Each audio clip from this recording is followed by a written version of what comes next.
आपकी अदालतमध्ये हैदराबादमधून बीजेपी उमेदवार माधवी लतांवर आरोप आहे की त्या ओवेसी साहेबांच्या मागे लागल्या आहेत.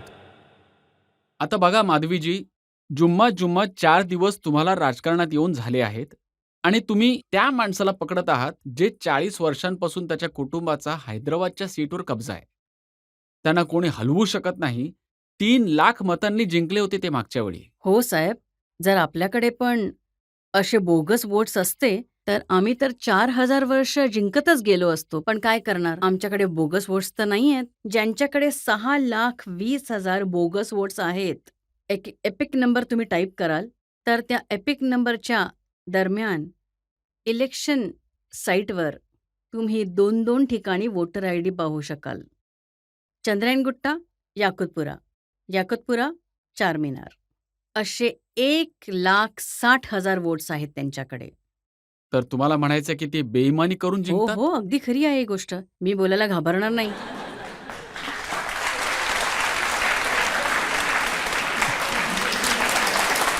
तर याचा अर्थ यावेळी देखील ते 3 लाख मतांनी जिंकून येतील? साहेब नाही, 1,50,000 हरणार आहेत ते.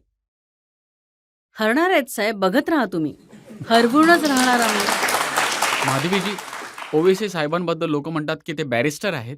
त्याने ठरवलं असतं तर ते अगदी ऐशोआरामात आयुष्य जगू शकले असते. पण ते गरिबांसाठी, मजुरांसाठी काम करत आहेत आणि हो, साहेब. त्यांचे भाषण ऐकतो तर ते म्हणतात की गरिबांच्या डोळ्यातले अश्रू हैदराबादमधील लोकांचे हे माझेच अश्रू आहेत.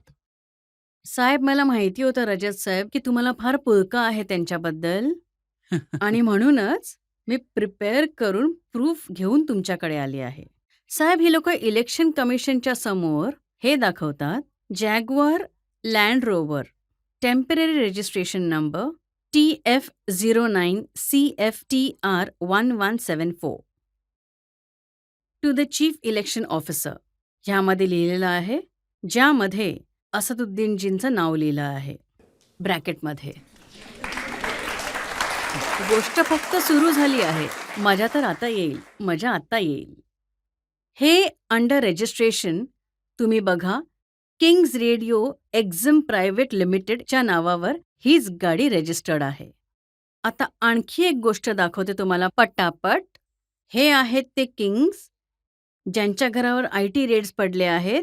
हैदराबाद बेस्ड रिअल इस्टेट फर्मची लोकं आहेत ही, ज्यांच्यावर ED रेड झाले आहेत. आणि स्वतः इन्कम टॅक्स म्हणते, the income tax department suspects that the large amount of unaccounted money is being provided to a political party through businessman. इथेच त्यांच्यावर शेल ट्रान्झॅक्शन अंडर विजल झालं आहे. साफ इथे म्हणत आहेत, Shahnawaz a Falaknuma is the businessman who has floated King Radio Exim, ज्यांचं नाव RTMA आपल्या रोड ट्रान्सपोर्टमध्ये जॅग्वारसाठी आहे. तीच गाडी असदुद्दीनजी इलेक्शन कमिटीला सबमिट करतात. ही माझी गाडी आहे. तुम्हाला लिंक समजली आहे. आता हेच किंग्स कॉलनी लेआउटच्या शास्त्रीपुरममध्ये पूर्ण केले होते. हेच लोक जे चुकीचं काम करून पैसे कमावत आहेत आणि शास्त्रीपुरममध्ये असदजींचे 7 एकर जमीन आहे. आणि हेच असदजी इलेक्शन कमिशनला 2017 आणि 18ला सबमिट करत आहेत. साहेब, आमची वर्षभरची कमाई फक्त 10 लाख आहे साहेब. पण तेच असदजी 2018 मध्ये मुलीचं धूम धडाक्यात साखरपुडा करतात 6 करोड खर्च करून. आता सांगा तर 6 खरं. करोड रुपये हो साखरपुडा? आम्ही कोण आहोत काही बोलायला. हा बघा रिपोर्ट आहे. या रिपोर्टमध्ये लिहिलं आहे, साहेबांनी 6 करोड खर्च केले आहेत. It is believed that the family has spent 6 crore on this event and only 1.25 crores spent on imported Dubai gold plated plates, फक्त विथ 450 टाइप्स ऑफ फूड. आता गोष्ट इथेच थांबत नाही साहेब, पुढे जाऊया. आता ह्यावर इलियास शमशीद जे खूप एक मोठे रिफॉर्मिस्ट आहेत. असं नाही आहे की मुसलमानांमध्ये पण खूप चांगले लोक आहेत, ज्यांच्याबद्दल पण आपल्याला माहीत असायला पाहिजे. हे front of India, reforms front of इंडियासाठी काम करत आहेत आणि हे म्हणतात, Asad sahab, you often have mention in your speeches. जा, वाचा. स्वर्गातल्या राजकुमाराचं लग्न कसं असतं. आता ह्यांच्या स्पीचेसमध्ये हे म्हणतात की इराणी चहावर एक बिस्किट देऊन लग्न करायला पाहिजे. आणि स्वतःच्या मुलीसाठी लग्न पण नाही, निकाह पण नाही, फक्त एंगेजमेंट आहे. And all of us know that Quran under Muhammad prophet has never encouraged engagements. There is no process called engagements.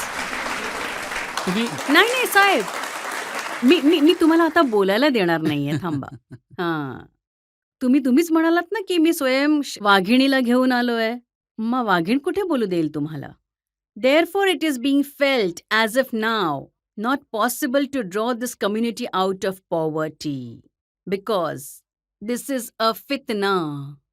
And fitna is that a rich person spends lavishly and everyone else starts to imitate him casually. Those who do not have money, ज्यांच्याकडे पैसे नाहीयेत, choose sources like begging, theft, corruption, and even selling out their assets. पण ते खूप सारे असे education institution चालवतात. खूप सारे हॉस्पिटल चालवतात, ज्यामध्ये गरिबांचा उपचार केला जातो. त्यांच्या ज्या शाळा कॉलेज आहेत, त्यामध्ये गरिबांना शिकायला मिळतं. त्यांना नोकऱ्या दिल्या जातात. साहेब, कधी जाऊन तुम्ही त्यांचं रजिस्टर पाहिलंय का की किती गरिबांना त्यांनी फुकट दिलंय? ते लोक बोलतायत आणि तुम्ही ऐकत आहात. कधी तुम्ही खरं खोटं पाहिलंय? साहेब, माझ्याकडे एक मुलगा आला होता, एक मुसलमान मुलगा. कारण मी जेव्हा चॅरिटीची कामं करते तेव्हा लोक माझ्याकडे येऊन काही बोलतात.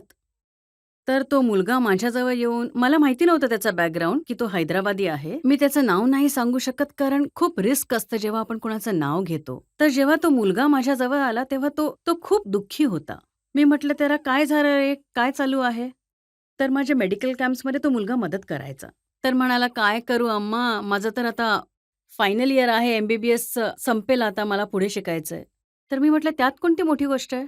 आपलं तर विदिनची हॉस्पिटल आहे. आपण तर मुलांना DN पण देतो. तर जर तुम्हाला सीट मिळत नसेल तर काही प्रॉब्लेम नाहीये. तू कार्डिओलॉजी जॉइन करून टाक. आम्ही कार्डिओलॉजीमध्ये तुला सीट मिळवून देऊ. तर म्हणाला, बस एवढं सोपं आहे? तर मी म्हटलं, तू पसमंदामधून येतोस तर काय फरक पडतो साहेब? तुम्ही देशासाठी काहीतरी करा, काहीतरी बना. I will give you a seat. Then he happen to tell me. इतकं सोपं असतं कोणाला स्वतःचं हॉस्पिटल असून दुसऱ्याला मदत करणं. मी म्हटलं, हो. तर म्हणाला, आता मी तुम्हाला एक गोष्ट सांगू इच्छितो. म्हटलं, काय? जेव्हा त्याला मेडिकल शिकायचं होतं तेव्हा तो आपल्या अब्बूबरोबर असदजींकडे गेला होता आणि म्हणाले, असदजी, बडे भाई, मला मेडिकल सीट मिळवून द्या. मी MSET पास केलंय. मी खूप मोठ्या मार्कांनी पास झालोय. मला गव्हर्नमेंट सीट मिळणार नाही. तुमच्या डेक्कन मेडिकल कॉलेजमध्ये मला सीट द्या. तर त्यांनी सांगितलं की 60-70 लाख होतील. तर तो म्हणाला, इतकं तर देऊ शकणार नाही साहेब. 31-40 पर्यंत मी अरेंज केलेलं आहे. तुला काय करायचंय रे? अभ्यास, MBBSचं. तू जा, दुकान उघड आणि तिथे बसून काम कर तू. जा. This is the truth of Hyderabad. काय करणार साहेब? असद भाईंच्या 2-2 पद्धती. तुम्ही बोललात ना माझ्याबद्दल इंट्रोडक्शन देताना 2 टाइप्स. सर, खरं तर 2 टाइप्स असद भाई आहेत. जर बाहेर त्यांच्या तुम्ही उर्दू स्पीचेसना जर कोणीही थोडीशी मेहनत करून त्यांचे उर्दू स्पीचेस समजून घेण्याचा प्रयत्न करेल, तेव्हा तुम्ही मला सांगा कोणते मोठे पार्लेटेरियन आहेत ते. जेव्हापासून तुम्ही अशा प्रकारे त्यांच्याबद्दल बोलणं सुरू केलं आहे, मी ऐकत होतो, लोक म्हणत होते की जबसे आई माधवी लता, असद भाई लापता.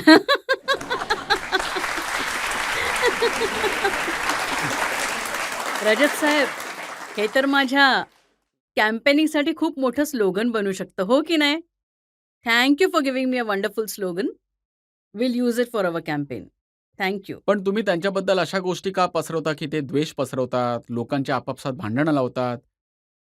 याचा देखील काही पुरावा आहे साहेब, तुमच्याकडे? त्यांच्या RNA DNA मध्ये आहे हे. तुम्ही का फक्त असदजींवरच कसा असे आरोप लावत आहात तुम्ही? हे तर खूप चुकीचं आहे ना. मी तुम्हाला सांगते. त्यांचे दादाजी अब्दुल वहीद दादाजी जे आहेत, he was arrested on May 14th, 1958 under the orders issued by Hyderabad police a day under section 31 with the subsection 2 of the Prevention Detection Act 1950. The police booked Abdul Wahidi Owaisi for rousing or attempting to rouse communal passions and attempting to create panic, resentment for hatred in the minds of Muslims against state and non-Muslims as disclosed by speeches made by him in public meeting. तारीख सकट दिलेला आहे 5th, 12th, 23rd and 24th October 1957, 15th November 1957 and January 9th. ही गोष्ट इथेच संपत नाही साहेब, ही गोष्ट अजून थोडी पुढे जाईल. आता ह्यांचे वारस अकबरुद्दीनजी हं. ते म्हणतात, मजलिस इत्तेहादु मुसलमीन रेव्यो और मुसलमानों की जमात है. हे हिंदुस्थानाच्या तोफांसमोर आपली स्वतःची छाती पुढे काढणारे रझाकार आहेत. तसं तर अकबरुद्दीनने 2-3 गोळ्या खाल्ल्या आहेत, पण आमच्या आजोबांनी पंजोबांनी तर हिंदुस्थानाच्या तोफांचा सामना केला आहे. अजूनही तो मजलिस आहे आणि राहील. काय आहे हे? आणि लगेचच अकबरुद्दीन भाई म्हणतात, रझाकार पाकिस्तानला पळाले आणि वफादार इथे राहिले, तर काय कासिम लझमीचे वफादार राहिले इथे? सांगा साहेब, कोणाचे वफादार राहिले इथे? कोणाचे वफादार राहिले इथे? जे म्हणतायत हे लोक. अकबरुद्दीनजी, आम्ही रझाकार आहोत. लोकांना डोळे उघडले पाहिजेत. ते म्हणत होते की एकदा उभा राहून बोललो होतो तर 15 मिनिटं पूर्ण हिंदुस्थान हादरला होता. आता मे 13ला जी आपली निवडणूक होणार आहे, आता जग हलणार आहे की अझरुद्दीनचं गड हलणार आहे? हादरवून ठेवू साहेब आम्ही.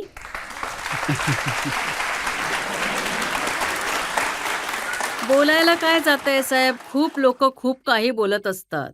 करून दाखवणारीच माणसं हिंमतवाली तुम्ही असतात. तिथे लोकांना हे पण सांगता की त्यांच्या जाहीरनाम्यात लिहितात की जे त्यांना मत देतील त्यांना गोमांस मिळेल. अरे वा, तुम्ही तर खूप चांगला अभ्यास केलाय, आमच्यापेक्षा पण चांगला. बीफ ईटिंग, इकॉनॉमिक टाइम्स, पॉलिटिक्समध्ये दिलंय, beef eating may be band if MIM not voted in Hyderabad. Asaduddin Owaisi त्यांनी स्वतः मुसलमानांचं आयुष्य इतकं छोटं करून टाकलंय साहेब, की मॅनिफेस्टोमध्ये काय आजपर्यंत तुम्ही कोणत्या राजकारण्याला बोलताना पाहिलंय की बाबा तुम्हाला आजपासून चिकन खाऊ देणार नाही जर तुम्ही आम्हाला वोट दिलं नाही तर? तुम्हाला कॅडबरी खायला देणार नाही कोणी लोक तर मला वोट द्या. 40 वर्षांपासून एका बॅरिस्टरचं असं म्हणणं आहे, then what is the manifesto? I would rather say आम्ही ट्रिपल तलाक काढून टाकू, काढायला लावू. आम्ही मुलींना त्यांच्या माहेरी बरोबरीचा हक्क देऊ. आम्ही मदरसांमध्ये आर्टिकल 30 तैनात करून इंग्रजी शिकवू. आम्ही मोहल्ले स्वच्छ करून घेऊ. आम्ही IT हब स्थापित करून घेऊ. आम्ही हिंदू मुसलमानांसोबतच राहू. आम्ही दंगल होऊ देणार नाही. आम्ही SC ST यांच्या सोबतच राहू. साहेब, हे तरी असायला पाहिजे ना साहेब? आता हे काय? हे आरोप तर बरोबर आहेत पण तुम्ही तर एकदम मागेच लागलात नाही त्यांच्या. नाही साहेब, आता हे बघा तुम्ही, दारुल इस्ताफ Jamia Nizamia. This is an institution which has rights to come up with fatwa साहेब. आणि फतवा तर आम्ही नाही काढत साहेब, फतवा तर हे लोकच काढतात. या फतव्यानुसार हे लोक म्हणतात की जर तुम्ही एका पर्टिक्युलर देशामध्ये राहत असाल आणि ते देश जर लिगली म्हणतं की एक पर्टिक्युलर जनावर तुम्ही नाही खाल्लं पाहिजे, म्हणजे आपला भारत देश म्हणतो की तुम्ही गोमातास खाऊ नका, तर तुम्ही ते जनावर सोडून बाकी सगळं खाऊ शकता, तर तुम्ही गोमातास खाऊ शकत नाही. And is he a best parliamentarian? Is he? जो हा फतवा देखील फॉलो करू शकत नाही आणि जो स्वतः लोकांना भडकवतो त्यांच्या विकासासाठी नाही, त्यांचा विकास मुलांच्या शिक्षणात नाहीये, त्यांचा विकास चांगलं घर बनवण्यात नाहीये, त्यांचा विकास मुलींचं 21व्या वर्षी लग्न होण्यात नाहीये, त्यांचा विकास मुलींनी कॉम्पिटिटिव्ह एक्झाम देण्यामध्ये नाहीये, त्यांचा विकास कशातच नाहीये साहेब. बीफ खाण्यामध्ये आहे फतव्याच्या विरोधात जाऊन. आता बघा साहेब साहेब साहेब, हे असं सफेद टोपी घालून, मिशी काढून, छोट्या पॅन्ट घालून कोणी मुसलमान होत नाही साहेब. आमचे मोदी साहेब खरंच इस्लामबद्दल बोलतात जेव्हा ते 99 नावं जी अल्लाची आहेत, उर रहमान रहीम, जो म्हणतो की दयाळू आणि दयावान आहे अल्ला. असा आहे एक मजहब, इस्लाम, जे फक्त प्रेम करणं जाणतात. ते आहेत आमचे मोदी साहेब, जे ट्रिपल तलाक काढून टाकून धर्म न बघता एका स्त्रीच्या अश्रूची कदर करू शकतात.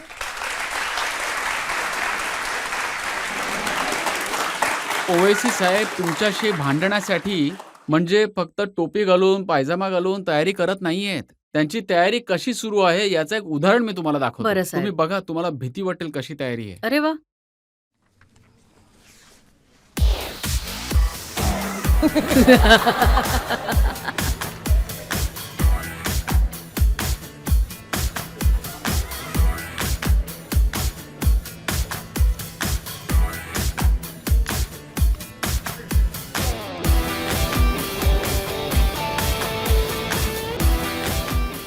आता बघा, हे रूप पाहण्यासारखं आहे. साहेब, मी सांगते तुम्हाला, खूप घाबरली मी तर. इतकी घाबरली की माझं एक क्लिप होतं जे तुमच्यापर्यंत पोचलं नाहीये. मला देखील त्रिशूल दिलं होतं साहेब. एक डमरू सोबत त्रिशूल दिलं होतं मला.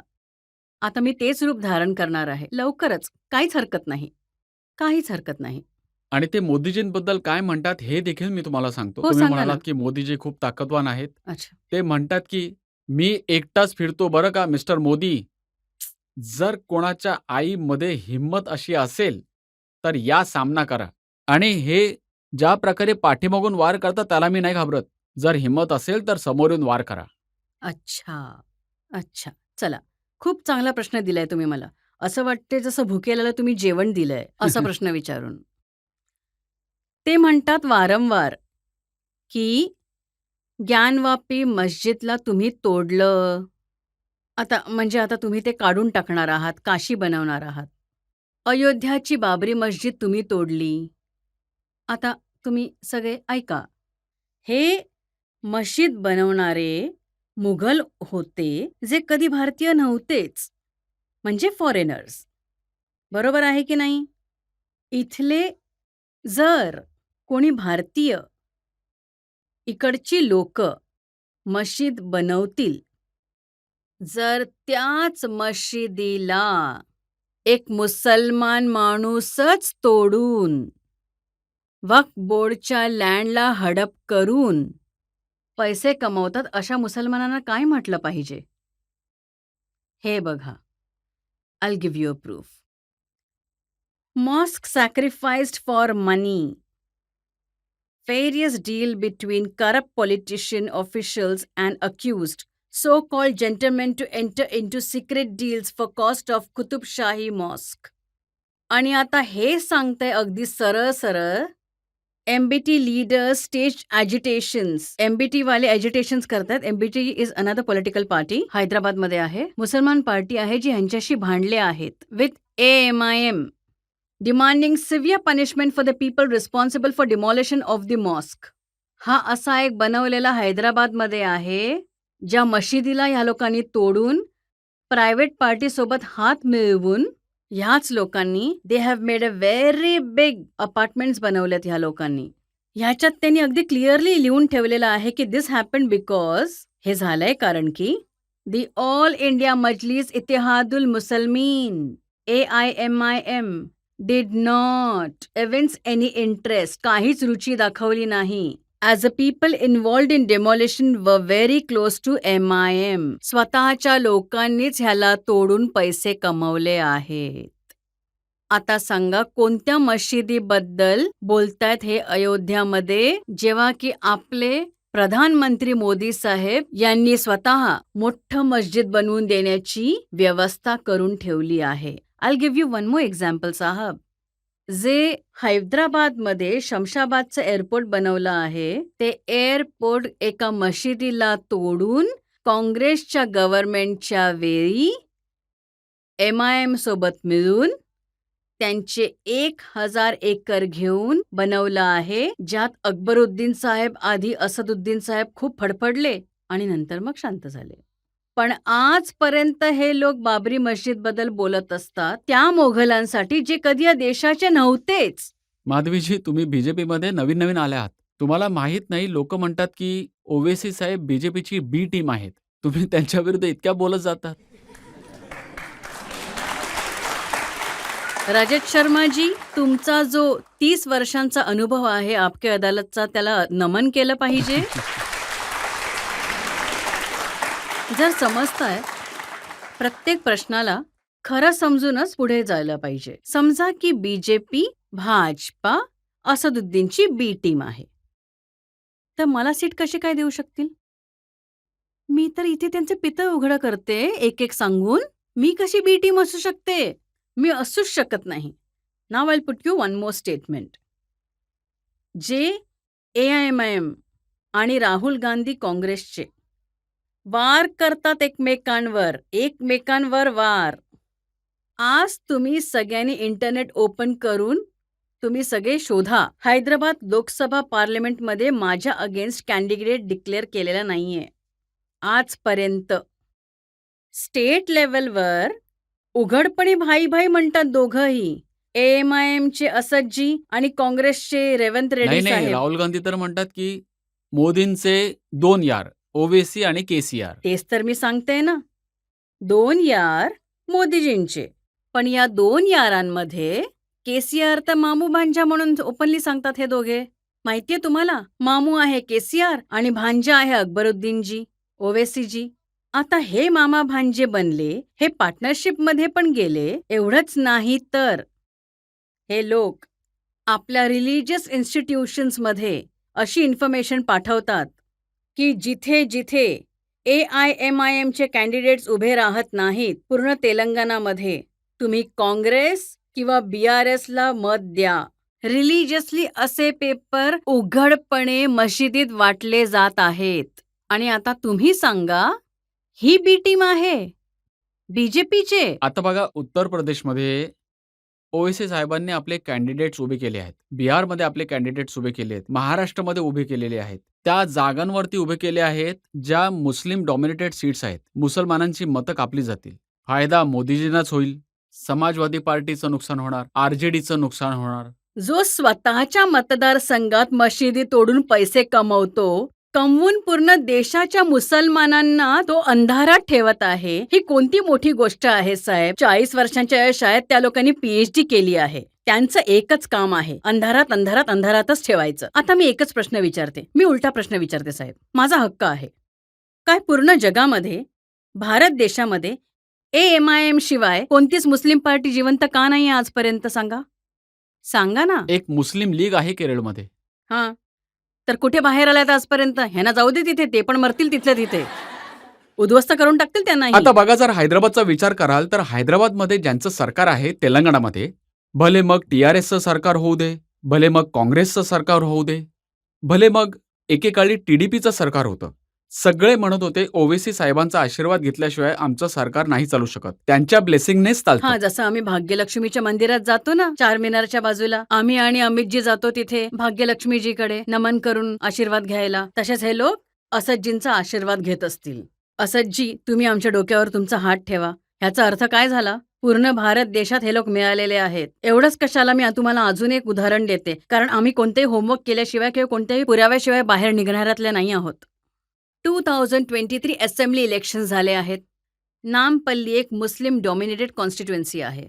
तिथे थांबले होते फिरोज खानजी, जे काँग्रेसचे उमेदवार आहेत. घसा फाडून फाडून त्यांनी 6 लाख बोगस उमेदवार काढले होते आणि काढून त्यांनी सगळ्यांना सबमिट केले होते. GHMCला पण सबमिट केले होते. त्यानंतर जेव्हा रेवंत रेड्डीजी आले होते काँग्रेसचे दरम्यान, आता जे जिंकले आहेत 2023, त्यांनी तिथले चीफ मिनिस्टरना देखील दिले. कोणी दिले? एक मुसलमानाने. कुठचे आहेत ते? काँग्रेस पार्टीचे. त्यांचं तोंड बंद केलं गेलं साहेब. आता हे कोणत्या मुसलमानांचे मसीहा बनत फिरत आहेत? हे कोणाचेही मसीहा नाही बनू शकत मग साहेब. तुमचं तोंड तर बंदच करू शकत नाही कधी. हां, माझं तर नाही करू शकत साहेब. जनतेमधून एक प्रश्न घेऊ शकतो.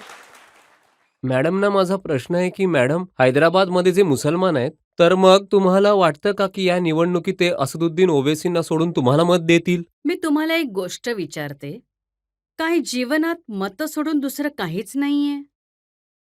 जी लोक प्रत्येक क्षण घाबरून जगतात. एक एक्झाम्पल देते मी तुम्हाला. एक नाव आहे मोहम्मद पहलवान, जे असदजींसोबत काम करायचे पूर्वी. त्यांना ते पहलवान म्हणूनच ओळखले गेले. पूर्वी दंगल आणि अखाडे असायचे ना पूर्वी, खूप ओल्ड स्टाईलचे पहलवान होते. त्यांचा मुलगा आणि ते दोघे सोशल वर्क करायचे असदजींच्या सोबत AMIM मध्ये. तिथल्या वक्फ बोर्डच्या जी जमीन आहे त्यात एक स्मशान आहे मुसलमानांचं. त्याला तोडून घर बांधण्याच्या तयारीत होते AMIM वाले. तर हे दोघे गेले आणि म्हणाले, ह्याला तरी सोडा ओ साहेब, हे वक्फ बोर्डचं आहे आणि आपल्या कुराणमध्ये पण लिहिलं आहे की हे चुकीचं आहे, नाही केलं पाहिजे. पहलवान आहेत तरी देखील जाऊन विचारलं त्यांनी. तेव्हा तिथे दंगली-बिंगली झाल्या, ज्यामध्ये अकबरुद्दीनजी आणि ओवैसीजींना खूप चांगलं माहीत आहे की कोणाला कसं भडकवायचं आहे.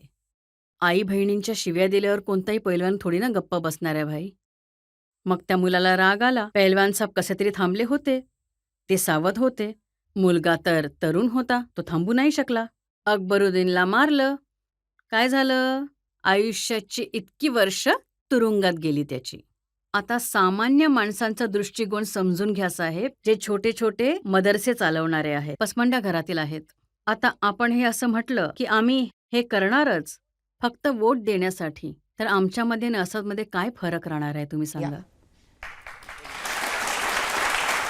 जेव्हा मोदीजी प्राईम मिनिस्टर उज्ज्वला योजना घेऊन आले होते महिलांना सिलेंडर देण्यासाठी, त्यावर का सिलेंडरवर लिहिलं होतं की हा मुसलमानांचा सिलेंडर आहे, हा सिखांचा सिलेंडर आहे, हिंदूंचा सिलेंडर आहे? तुम्हाला माहित तरी आहे का की त्यांनी हे जे सिलेंडर दिले होते त्याच्यामध्ये मॅक्सिमम % मुसलमान घरांच्या स्त्रिया होत्या. माझ्याकडे डेटा पण आहे जो मी तुम्हाला दाखवू शकते. तर त्यांनी ह्यासाठी दिले कारण त्यांना गरिबी माहीत आहे. हे ह्यासाठी दिलं की जो त्रास त्यांच्या आईनी सहन केला आहे, बघितला आहे, ते कोणत्याही आईच्या वाटेला येऊ नये कधी. आम्ही ह्याच उद्देशाने काम करत असतो. आम्ही हीच इच्छा ठेवतो, प्रार्थना करतो की त्या सगळ्या पसमंदा स्त्रिया आणि जितके पण गरीब मुसलमान आहेत, जागे व्हा बाबा, जागे व्हा. जागा, कारण तुमच्या स्वतःच्याच जातीतली लोकच तुमच्यावर असा अत्याचार करतायत, भडकवणारी भाषणं देऊन. माधवीजी, तुम्ही निवडणुकीच्या मैदानात आहात, मग तर वागावंच लागेल ना. आणि मुसलमानांचं मत नाही मिळालं मतदारसंघात तर मग कसं जिंकणार? साहेब, आता बीफचं नाव घेऊन तुम्ही वोट मागायला जाल, अयोध्याचं नाव घेऊन तुम्ही वोट मागायला जाल, बाबरी मस्जिदवर भडकणारी भाषणं देऊन तुम्ही वोट मागायला जाल, हे काय पद्धत आहे साहेब? तुम्ही काय उस्मानिस्तान बनवायला जात आहात तिथे? आता जिन्ना नाही तर जिन्नाचे बाप बाहेर पडत आहेत. अरे, तुम्ही मला सांगा की मुसलमान तुम्हाला मत देणार की नाही देणार? साहेब, मुसलमान आम्हाला बरोबर वोट देतील, पण आम्ही त्याच्यासाठी काम नाही करत आहोत. तुम्ही आधी हे जाणून घ्या. बघा, तुमच्या पक्षाचे MLA आहेत टी राजा सिंग, हो हो ते गोशमहल मधून MLA आहेत. हो ना. ते म्हणाले की आम्हाला हैदराबाद मधून मुसलमानांचे मत नको आहे. ते म्हणाले की जी एनर्जी आम्ही मुसलमानांकडून मत मागण्यासाठी वापरत आहोत, ती एनर्जी जर हिंदूंसाठी वापरली तर जास्त चांगलं होईल. तर त्यांच्या पहिल्या वाक्यावर बोलूया की आम्हाला मुसलमानांचं मत नको आहे. ह्याचा अर्थ असा नाही आहे की त्यांनी येऊन आम्हाला मत देऊ नये. साहेब, त्याला समजून घेण्याची एक पद्धत असते. त्यांचं म्हणणं आहे, ज्या कॉन्स्टिट्युएन्सीमध्ये जवळपास 10 लाख हिंदू आहेत आणि जर असदुद्दीनजी 5,15,000 मतांनी जिंकत आहेत, तर 10 लाख हिंदूंची मतं पुरेसे नाही आहेत का जिंकण्यासाठी? बस हेच म्हणत आहेत ते. तुम्ही त्यावर काही वेगळंच म्हणत आहात साहेब. मला तर वाटतं की त्यांना निवडणूक लढवायची होती, तुम्हाला तिकीट मिळालं, ते थोडे काळजीत आहेत. साहेब, हा राजासिंग भाऊंचा प्रॉब्लेम नाहीये. पूर्ण देशात जेव्हा एखाद्या स्त्रीला संधी मिळते तर थोडीफार तर जरा प्रॉब्लेम होतेच ना साहेब. कारण हे वुमन एम्पॉवरमेंट इश्यू आहे असा. हे तर चालतच असतं, पण घरात देखील म्हणतात ना, मुलींना 2 दागिने जास्त करून देतात. मग मुलं तोंड पाडून बसतात की नाही ते सांगा. तर अशीच घरातली ही गोष्ट आहे. आता थोडे राजाभाऊ नाराज आहेत, पण ठीक आहे, आता आमच्याबरोबर काम पण करतायत. परवा मी त्यांच्या घरी गेले होते. वहिनी भेटल्या होत्या मला, राजाभाऊंच्या पत्नी. अरे, काय स्त्री शक्ती आहे बोलल्या त्या. अम्मा, आम्ही तुमच्या सोबत येऊ आणि जाऊन धूलपेठमध्ये आता पूर्ण कॅम्पेन करूया. आपण अगदी छान ही कॅम्पेन लढवूया. स्त्री शक्तीचं संघटन होत आहे साहेब तिथे. हेच तर मोदीजींची इच्छा आहे. 33.3 रिझर्वेशन का आणायचंय त्यांना तिथे? म्हणजे ही स्त्री शक्ती एकत्रित होऊन येईल आणि स्त्री बाहेर पडेल. जी हैदराबादची जनता आहे त्यांच्यासाठी तुम्ही काय मेसेज द्याल? आणि ही गोष्ट जर तुम्ही गाऊन सांगितली तर खूपच बरं होईल. లేచింది నిద్ర లేచింది మహిళా లోకం దద్దరిల్లింది పురుష ప్రపంచం. याचा अर्थ आहे जागी झाली स्त्री आणि हादरले पुरुष तिकडचे.